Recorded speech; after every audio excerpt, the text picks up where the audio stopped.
자, 실기 5-2번 감가상각비 조정 명세서입니다.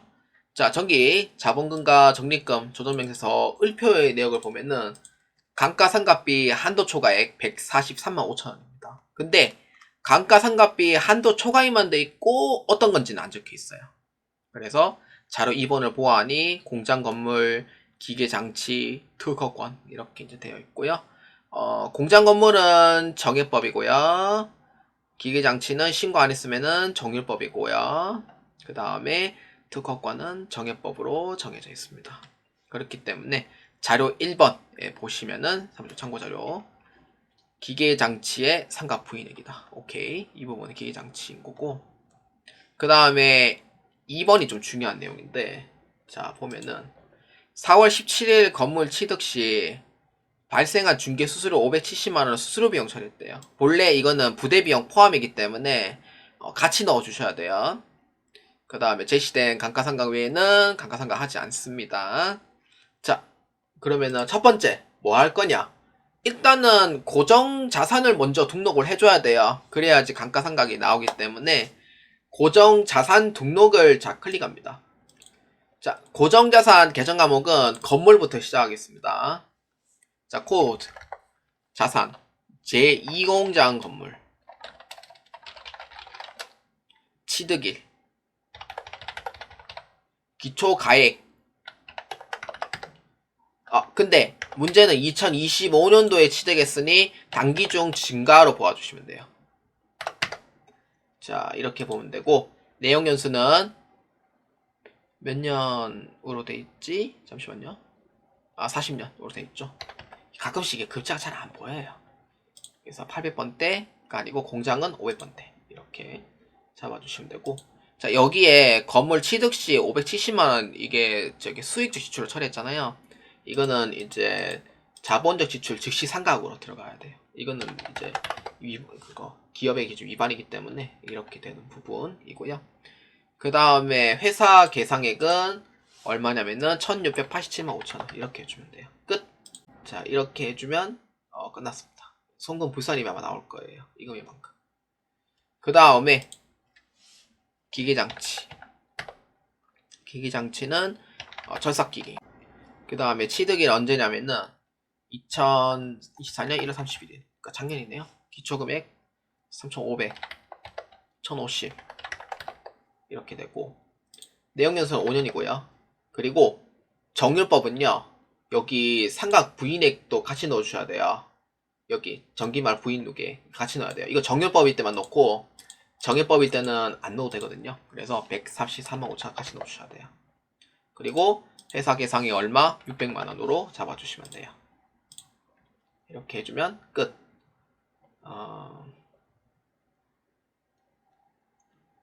자, 이렇게 계산해주면 되겠고, 여기에 절삭기계를 자 내용수 잘못 적어서 10년 이렇게 해서 정정할게요. 자, 그 다음에 특허권.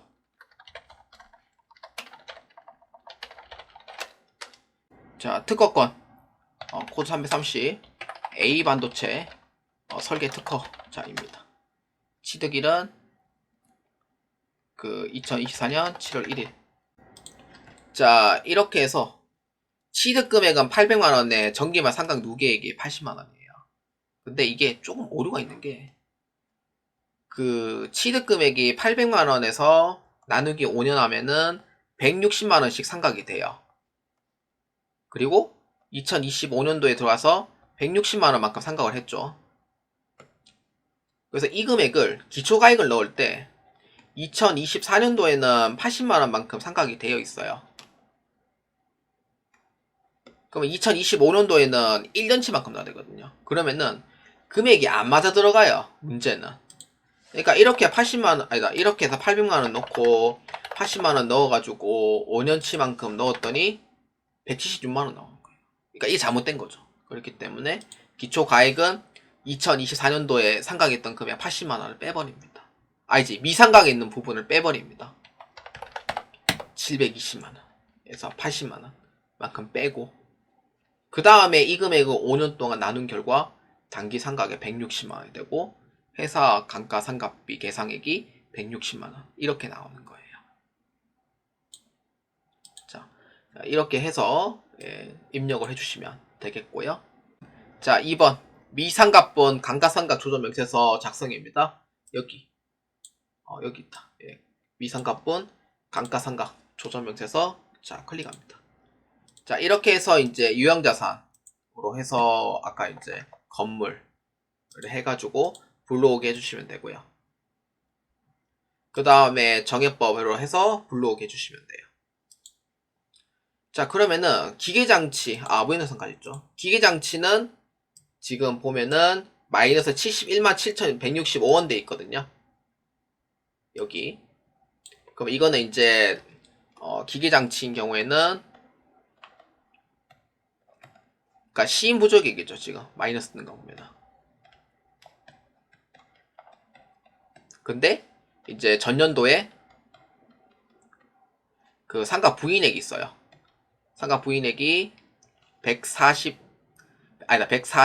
5천원 만큼 있죠. 그래서 이 금액, 그러니까 시인 부족의 한도 내에서 송금 추인을 해주시면 돼요. 됐죠. 그럼 이렇게 하면 되고, 기계장치는. 그 다음에 건물은 정해법으로 했기 때문에 건물이 같은 경우에는 이제 상가 부인액이 이제 존재를 합니다. 그렇기 때문에 이 부분 5593-125 이렇게 해주면 돼요. 사실 이제 생각해보면은 이 중개 수수료 때문인 것도 없지 않아 있죠. 사실 생각해보면. 그래서 이 부분에 대해서 송금 불산입으로 처리해 주시면 돼요. 그 다음에 아까 이제 특허권 무형자산은 상각할 부분이 없습니다. 그렇기 때문에 이제 특허권은 세무조정이 없다.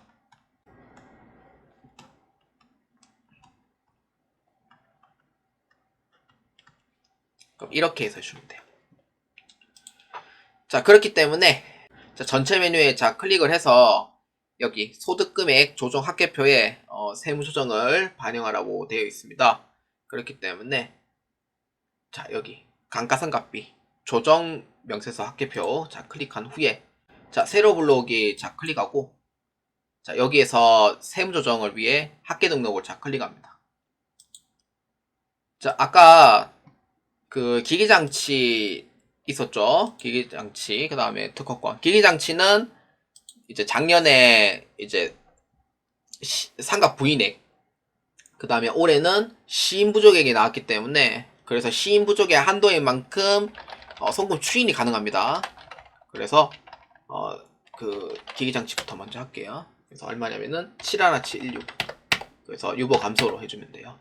최초 발생은 유보 발생인데 시인부족액이 나옴으로써 상각 부인액이 조정이 되잖아요. 그래서 발생이었다가 이번에 감소로 변경을 하고요.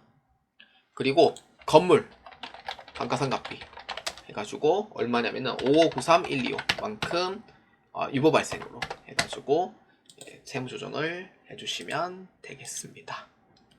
자, 실무수행평가 법인세 관리 2 자 한번 보겠습니다.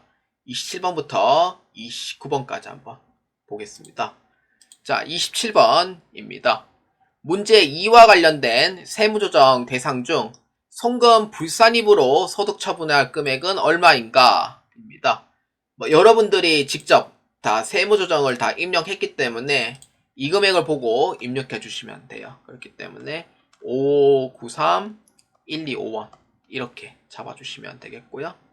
그 다음에 28번 문제 2와 관련된 세무조정 대상 중 송금 산입으로 소득 처분해야 될 금액은 얼마냐? 자, 얼마예요? 감가상각비 한도 초과액 717165입니다. 자, 이렇게 해서 입력을 해주시면 돼요. 자, 그리고 마지막 감가상각비 조정명세서 합계표이고요. 자, 동그라미 6번 무형자산에서 100일 기말 현재액은 얼마입니까? 라고 물어보니까 560만원만큼 입력을 해주시면 됩니다. 자, 이렇게 해서 답안을 입력해 주시면 되겠습니다.